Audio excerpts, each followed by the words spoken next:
O secretario xeral do Mar, Juan Maneiro, informou de que unha das principais novidades do novo plan do polbo para a campaña 2014-2015 será a identificación das caceas e dos precintos das nasas cun chip, que deberán ter nos seus cabezais para facilitar o control automático por parte do Servizo de Gardacostas. O anuncio producíase na Comisión de Pesca e Marisqueo, na que tamén anunciou que na próxima campaña, ao igual que os precintos, estes dispositivos serán proporcionados aos polbeiros de xeito gratuito pola Consellería de Medio Rural e do Mar. Outra das novidades do plan de xestión da próxima campaña é que ten carácter experimental para poder dar cumprimento aos acordos acadados o pasado ano entre a Consellería e o sector, relativos á revisión do número de nasas máximas permitidas. Así sinalou que se modificarán o número máximo de nasas permitido por segmento de flota con respecto ao establecido no decreto, polo que se regulan as artes, aparellos, equipos e técnicas permitidas para a extracción profesional dos recursos mariños.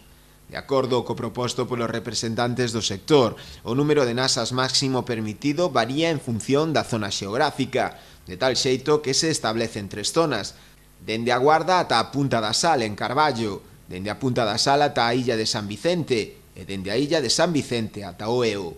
Ademais, o plan da campaña 2014-2015 mantén as medidas novidosas xa adoptadas no plan anterior, como os precintos, os topes de captura, os horarios de inicio e fin da actividade ou os topes nas especies acompañantes.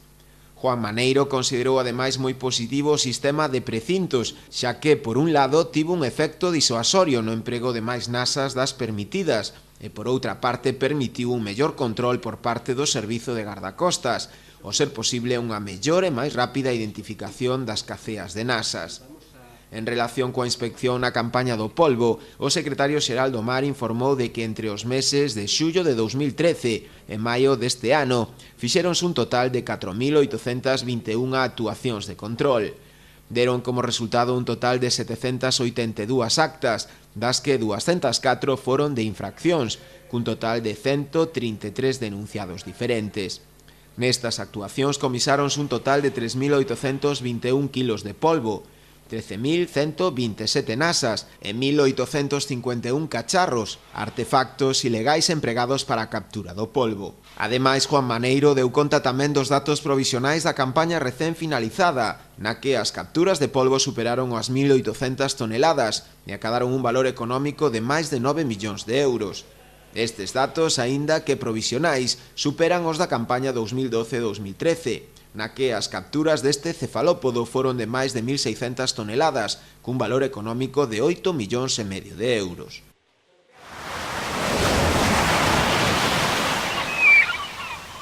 Coa vista posta nas eleccións do 28 de xuño, o proceso de presentación das candidaturas nas distintas confrarías está a desenvolverse con normalidade.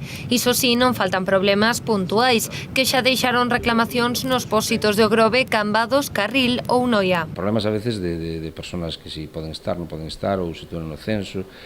Incluso a veces, a mellor, son problemas que a mellor foron de Xunta Xeral ou do que é da Xunta Xeral, non, do que é da Xunta Electoral da propia cofradía, non? Que a veces das cofradías, sabes, somos das cofradías. Nalgunhas confrarías como Aguiño, Ribeira, Carril ou Vilaxoán veremos caras coñecidas entre os seus candidatos, con patróns que optan á reelección. É o caso de Cambados. Estábamos un equipo de 24 personas para a Xunta Xeral, unha parte, bueno, xa xente que, homens e mulleres que estuveron xa nas anteriores legislaturas, traballando comigo, que eu con eles, e nesta, pois, os proxectos que están en vista e todo eso, pois, acordamos tamén, pois, facer unha presentación e tratar de seguir co rumbo que leva a Cofradía de Cambados como referente, que é de xunto con outras cofradías. Benito González destacou a importancia destes comicios, celebrou que haxa participación e recalcou o importante papel que vai xogar a xuventude para o futuro do sector. Por iso asegurou que o equipo que presentará na súa candidatura mesturará xente nova e outra con experiencia. Se os socios nos dan o respaldo, temos que seguir gestionando unha serie de proxectos que están en marcha aí. Tendrán que a xuventude ten que engancharse este tren, senón o seu traballo tamén vai a peligrar, teñen que defender os seus postos de traballo, defendelos defendelos con responsabilidad. O prazo para a presentación das candidaturas permanecerá aberto ata o día 19, cando se fagan públicas as definitivas. Os comicios celebraránse o 28, despois dunha semana de campaña electoral.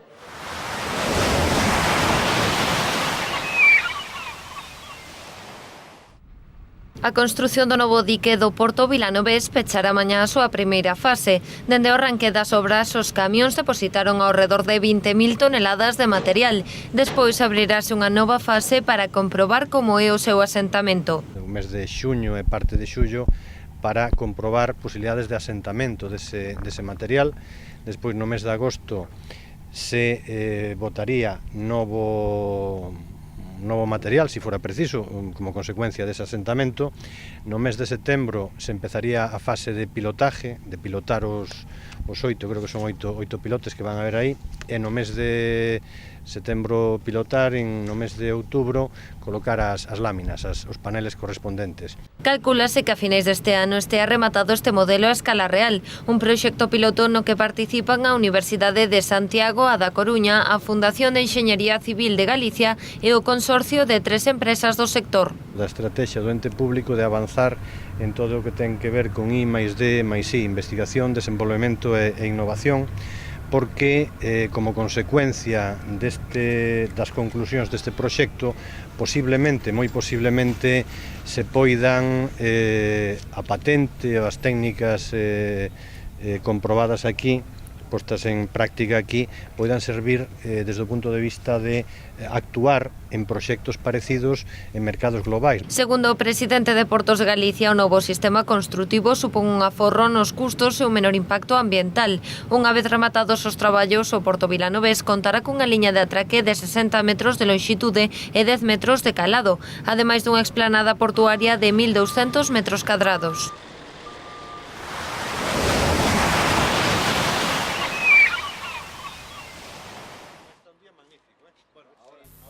Portos de Galicia recolleu durante o pasado ano 2013 un total de 825.000 kilos de aceites residuais a través do programa Marpol de recollida de hidrocarburos usados nos peiraos de titularidade autonómica. O ente público ven de facer balance deste servizo, a través do cal recuperáronse e recicláronse os aceites residuais que se verten nos portos para a súa reutilización. O total recollido durante o pasado ano súmanse tamén no primeiro trimestre de 2014 outros 235.000 kilos.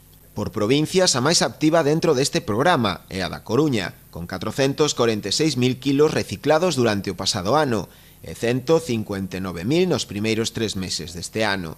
A continuación sitúase a de Lugo, con 246.000 kilos en 2013 e 44.000 ata o 31 de marzo de 2014. E finalmente a de Pontevedra, con 132.000 kilos o pasado ano e 31.000 kilos o primeiro trimestre deste 2014. Dende o ano 2012, Portos de Galicia ten operativo o servizo de recollida e tratamento de hidrocarburos, aceites usados e residuais, co que dá cumprimento ao Convenio Internacional Marpol para o tratamento axeitado destes residuos. O servizo implica, por unha banda, a recollida directa nos buques dos produtos e, por outra, a instalación de contedores para a recollida e almacenaxe temporal nos portos, baleirado dos mesmos, transporte á planta autorizada e reciclaxe e valorización dos medios. Cando isto último non é posible, procédese á súa eliminación. Este servizo reforza ademais a prevención ambiental, ao tempo que se melloran as condicións dos usuarios do porto no uso das instalacións.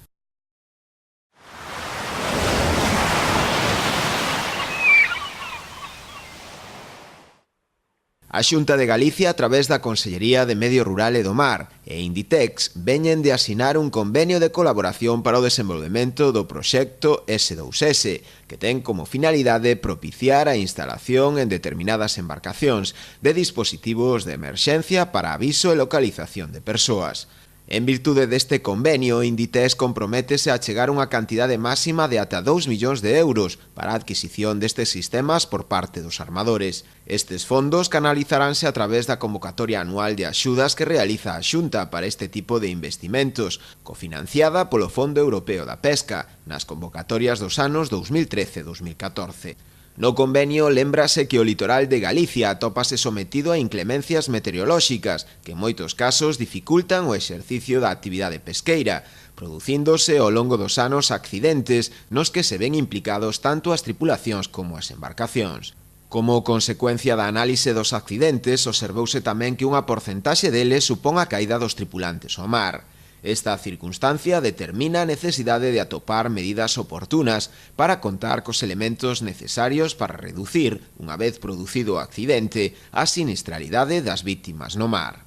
Neste contexto, Inditex e a Fundación Gataca suscribiron entre elas un convenio de colaboración para o deseño, desenvolvemento, fabricación e proba dun sistema de aviso automático e apoio á localización dos mariñeiros en situación de home á auga para embarcacións de pequena eslora. Unha vez finalizada a primeira fase deste proxecto, a seguinte fase ten por obxecto a adquisición dos sistemas de aviso automático e apoio á localización. Unha vez finalizada a primeira fase deste proxecto, a seguinte fase ten por obxecto a adquisición dos sistemas de aviso automático e apoio á localización, así como a súa instalación nas embarcacións.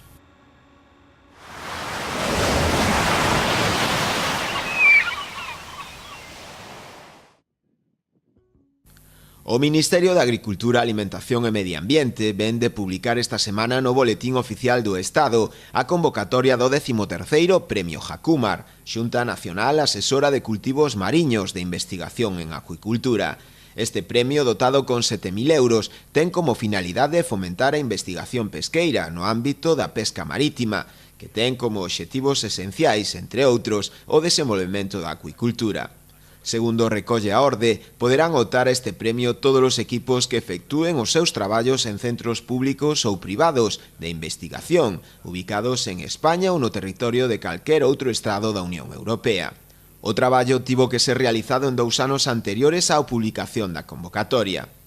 Ademais, os traballos que opten o Premio de Investigación en Acuicultura valoraránse de acordo con criterios como o carácter innovador do proxecto e a aplicación práctica ás empresas de acuicultura. Tamén se tomará en conta a participación de empresas do sector e de varias institucións científicas ou administrativas. Os participantes nos premios Jacúmar deberán presentar tamén a solicitude acompañada da documentación necesaria, no prazo máximo de 2 meses, dende o día seguinte á publicación da convocatoria no Boletín Oficial do Estado.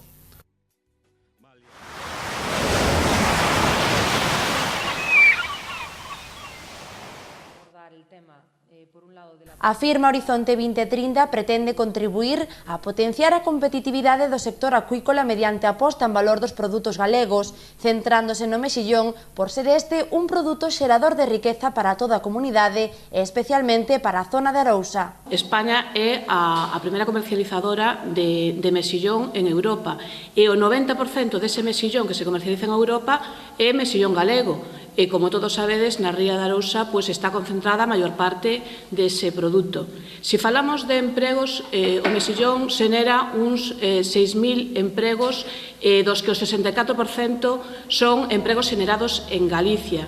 Estamos falando de emprego directo, pero se falamos de emprego indirecto, se falamos de conserveiras, se falamos de depuradoras ou de servizos, ou da rama da hostelería, que eu considero agora que son quizá os embaixadores dos produtos galegos ao longo do mundo, pois digamos que o número se multiplica bastante. Estou falando de número de empregos. Rianxo e Galicia serán referentes en materia do produto mariñeiro a través de diversas actividades como a realización dun campus mariño, un foro de acuicultura ou a creación da Semana da Ciencia. Cantidade de iniciativas dirixidas ao sector pesqueiro e mexilloeiro, pero tamén aos escolares e as persoas con diversidade funcional da Asociación Ámbar. O proxecto Horizonte 2030 vai abordar, por unha parte, actividades formativas e actividades de divulgación, pero creo que o importante é que vai abordar sobre todo esa transferencia de coñecemento no eido da actividade acuícola, sobre todo de cara a 2 eixes. Por unha parte, o eixe social, que nos parece moi importante, e por outra parte, o eixe da industria e do empresariado, que precisamente é a parte pola que imos comezar agora en xuño. Cabe destacar que os vindeiros días 13 e 14 de xuño realizarase o primeiro foro de debate sobre a situación da actividade acuícola en Galicia. O evento levarase a cabo no Auditorio Municipal da Vila Rianxeira e será inaugurado pola conselleira do Medio Rural e do Mar, Rosa Quintana. A súa realización será posible grazas á colaboración conxunta de diversas entidades. Están implicadas parte das entidades que colaboran co proxecto dende o seu inicio, dende que se presentou, e tamén entidades que traballan ou que investigan no eido da acuicultura. É un foro no que se pretende reunir tanto a sociedade en xeral, a persoas que estén interesadas, como a todas aquelas entidades que traballen de forma directa ou indirecta no mundo da acuicultura, no mundo do mexillón, no sector mexilloeiro e no mundo da produción ecolóxica. Os máis pequenos poderán profundarse no mundo do mar e na cultura mariñeira dun xeito máis ameno e divertido. Vaise lanzar no verán un campus mariño, unha especie de ludoteca ou campamento de verán destinado prioritariamente, non exclusivo, pero prioritariamente a nenos familiares ou familiares directos ou fillos de persoas do sector mexilloeiro, e vai ser unha actividade lúdica de conciliación, pero que estea centrada sobre todo en actividades de ciencia mariña e de divulgación sobre medio mariño. Horizonte 2030 tamén participará nunha iniciativa da Xunta de Galicia chamada Semana da Ciencia, cuxas actividades se desenvolverán no mes de novembro. Vai ter unha participación propia, que aquí en Rianxo vai se desenvolver unha semana dedicada a actividades científicas destinadas a público en xeral e a escolares, na que tamén van a estar implicadas entidades públicas e privadas de toda Galicia que traballan ou que investigan no eido da acuicultura. Segundo está previsto, as actividades de Horizonte 2030 rematarán en xuño do ano 2015.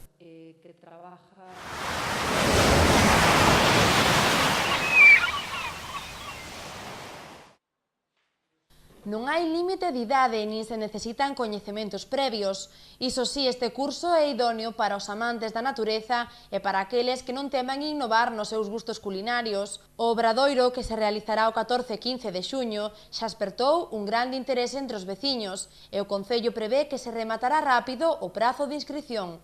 Animar desde o Concello a que se apunten o máis asiña posible, porque a demanda é moi grande, as plazas son limitadas, serán entre 25 e 30, e eles por experiencia se saben que teñen unha demanda moi grande. Estas continuas ideas novas e que veñen moi ben para enriquecer o noso Concello. Xacobo de Toro, profesor e biólogo, será o encargado de dirixir esta actividade. Conta con máis de 10 anos de experiencia impartindo cursos sobre as propiedades e os usos das algas e foi un dos pioneiros en achegar esta práctica ao público galego. Nos vai introducir dunha maneira moi práctica ao que é o uso das algas. Pois vamos facer unha pequena saída a baixamar para a identificación das especies e despois, acompañado de contidos teóricos, faremos tamén obradoiros prácticos tanto para a preparación de pratos sinxelos para comer,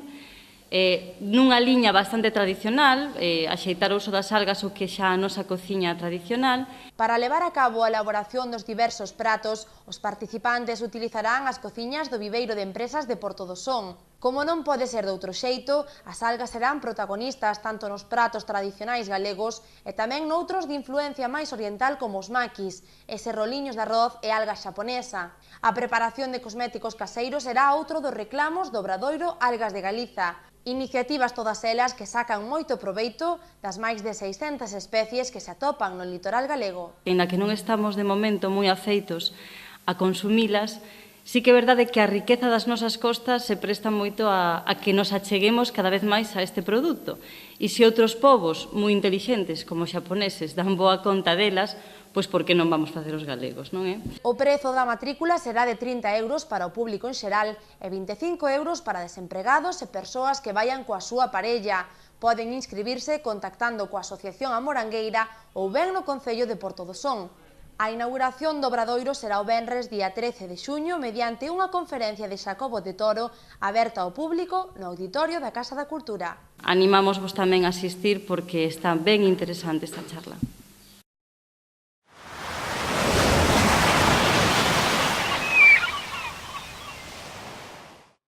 O Club de Remo Cabo de Cruz segue a cadar importantes éxitos, confirmando o excelente momento que atravesan os seus deportistas. A tripulación masculina venceu nas augas da Ría de Vigo o Campeonato Galego Absoluto de Trainerillas. Desde a primeira virada marcaron diferenza respecto a San Bartolomeu e non fallaron en ningunha das acometidas dos locais, gañando a regata por 3 segundos de marxe.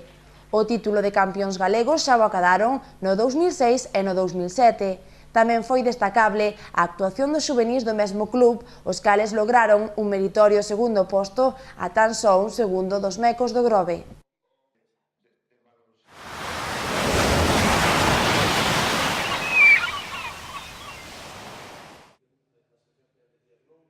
Os afeccionados ao mundo da natación terán unha cita importante este próximo domingo en Rianxo, coa celebración da cuarta edición da Travesía a Nado.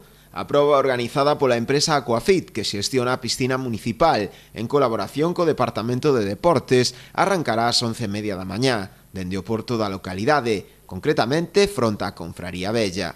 Haberá diferentes distancias, incluindo unha categoría nova, de 14 a 18 anos. Hai diferentes distancias e entonces a xente podese adaptar un pouquiño ao nivel de entrenamento que teña, non? De feito, este ano incluímos unha categoría nova, que foi a categoría de 14 a 18, que son 600 metros.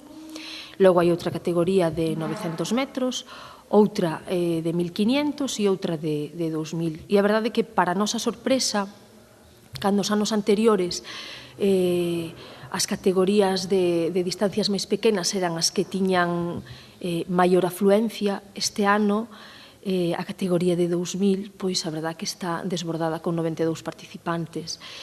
Para nós, eso danos unha visión de que en realidade ven xente xa un poquinho máis profesional. De feito, anotáronse un grupo de rapaces que son membros do equipo nacional de triatlón, que están entrenados por Omar González San Pedro, que era o entrenador de Iván Gómez Raña, e agora está a cargo desta encomenda tan bonita, e son xente, ademais, que teñen moita ilusión e que van a vir este domingo, que veñen, ademais, de todo o territorio nacional. Hai xente de Málaga, de Madrid, de outras zonas, e a verdade que lles agradecemos moito que conten con nós. Dende o Concello rianxeiro agradeceron o esforzo e a iniciativa da empresa Aquafit na organización desta travesía, que nun primeiro momento nacía cun carácter amateur, pero co paso das edicións o número de participantes, así como o seu nivel, vai en aumento. Xa vemos que é unha edición, unha cuarta edición, sinal de que é unha proba que está ben consolidada, o número de participantes aumentou, en boa medida tamén grazas aos servizos da empresa que xestiona a piscina de Rianxo e que promove tamén, xunto co Concello de Rianxo, esta edición.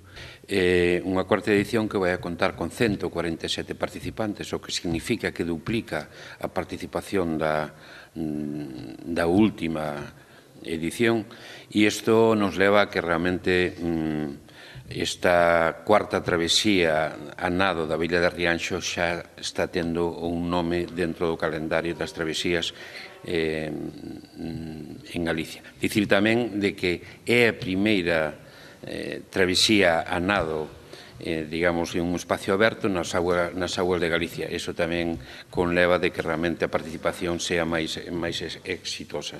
Contamos coa experiencia, digamos, da empresa organizadora que é a gestión como concesionaria da piscina municipal, e o Concello, a coorganización da mesma, vai a cargo do Concello, na que a Concellería de Deportes pois está implicado ao 100% desde o nacemento desta travesía. E como non, temos que mencionar aos clubs participantes, ao Club de Remo, ao de Rianxo, ao Club de Piragüismo e ao Club Náutico, e así mesmo as empresas locales de Rianxo, que son varias, que fan posible que esa travesía poida afrontalo con total responsabilidade, non? E con responsabilidade, e damos por seguro que tamén con final exitoso, como se foi xa nas últimas edicións. Na competición haberá 4 categorías, con distancias diferentes para cada unha delas, de 600, 900, 1500 e 2000 metros. Os gañadores de cada unha das distancias conseguirán importantes premios. Na proba xa hai inscritas preto de 150 persoas.